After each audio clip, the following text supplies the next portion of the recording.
एक बार पुजारी भगवान की माला खुद पहन लेता है, लेकिन कौन जानता था इस घटना से एक असामान्य नतीजा निकलेगा जो सबकी आंखें खोल देगा। एक बार एक राजा ने भगवान कृष्ण के लिए एक मंदिर बनवाया और वहां पूजा करने के लिए एक पुजारी को नियुक्त किया। उस पुजारी ने बड़े ही श्रद्धा और भाव से बिहारी जी की सेवा शुरू कर दी। वह नियमित रूप से भगवान की पूजा अर्चना किया करते थे। राजा हर दिन पुजारी के हाथों एक फूलों की माला भगवान के लिए भिजवाया करता था और पुजारी वह माला बिहारी जी को पहना देते थे। जब राजा मंदिर में दर्शन के लिए आता, पुजारी वह माला भगवान के गले से उतारकर राजा को पहना दिया करते थे। यह रोज का नियम था। एक दिन राजा किसी कारणवश मंदिर नहीं जा सके तो उन्होंने एक सेवक को आदेश दिया, माला लेकर मंदिर जाओ और पुजारी से कहना आज मैं मंदिर नहीं आ पाऊंगा। सेवक ने जाकर माला पुजारी को दे दी और राजा का संदेश भी दे दिया कि आज महाराज का इंतजार न करें, वे मंदिर नहीं आएंगे। सेवक वापस लौट गया और पुजारी ने माला भगवान बिहारी जी को पहना दी।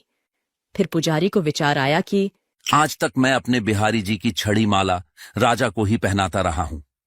कभी यह सौभाग्य मुझे नहीं मिला। जीवन का कोई भरोसा नहीं। आज प्रभु ने मुझ पर बड़ी कृपा की है।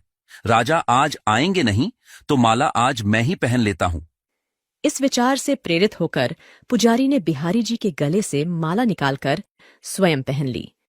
तभी एक सेवक आया और उसने सूचना दी कि राजा की सवारी बस मंदिर पहुंचने ही वाली है। इस बात को सुनकर पुजारी घबरा गए और सोचने लगे, अगर महाराज ने माला मेरे गले में देख ली तो मुझ पर क्रोधित होंगे। इस डर से पुजारी ने अपने गले से माला उतारकर बिहारी जी को फिर से पहना दी।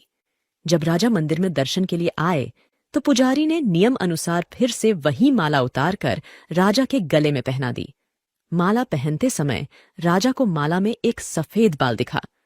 राजा को सारा माजरा समझ आ गया कि पुजारी ने माला स्वयं पहन ली थी और निकालकर फिर वापस डाल दी होगी। पुजारी ऐसा छल करता है।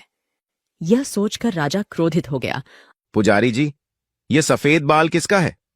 पुजारी जी ने सोचा, अगर मैं सच बोलता हूं तो महाराज मुझे दंड देंगे।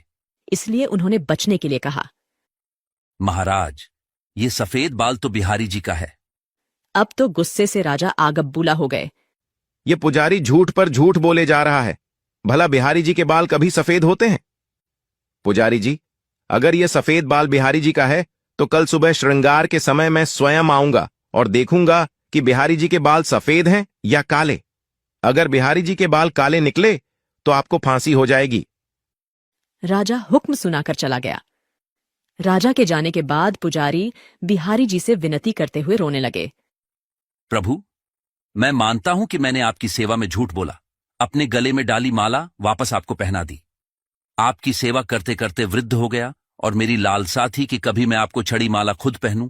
मैंने इसी लालच में यह अपराध किया। ठाकुर जी, यह पहली बार हुआ जब मैंने ऐसा किया और ऐसी विपत्ति आ गई। हे नाथ, अब ऐसा अपराध नहीं होगा। अब आप ही मुझे बचा सकते हैं, नहीं तो कल मुझे फांसी पर चढ़ा दिया जाएगा।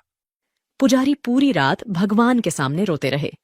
सुबह होने पर राजा मंदिर में आया और घोषणा की, आज मैं स्वयं भगवान का श्रृंगार करूंगा। इतना कहकर राजा ने जैसे ही मुकुट हटाया तो हैरान रह गया। बिहारी जी के सारे बाल सफेद थे। राजा ने सोचा, पुजारी ने सजा से बचने के लिए भगवान के बालों को सफेद रंग दिया होगा। गुस्से से तमतमाते हुए उसने भगवान के बालों की जांच करनी चाहिए ताकि पता चल सके कि बाल असली हैं या नकली। जैसे ही उसने बिहारी जी के बाल तोड़े, बिहारी जी के सिर से खून की धारा बहने लगी। राजा ने तुरंत भगवान के चरणों में गिरकर माफी मांगी। तब भगवान कृष्ण की मूर्ति से आवाज आई, हे राजन, तुमने आज तक मुझे केवल मूर्ति ही समझा।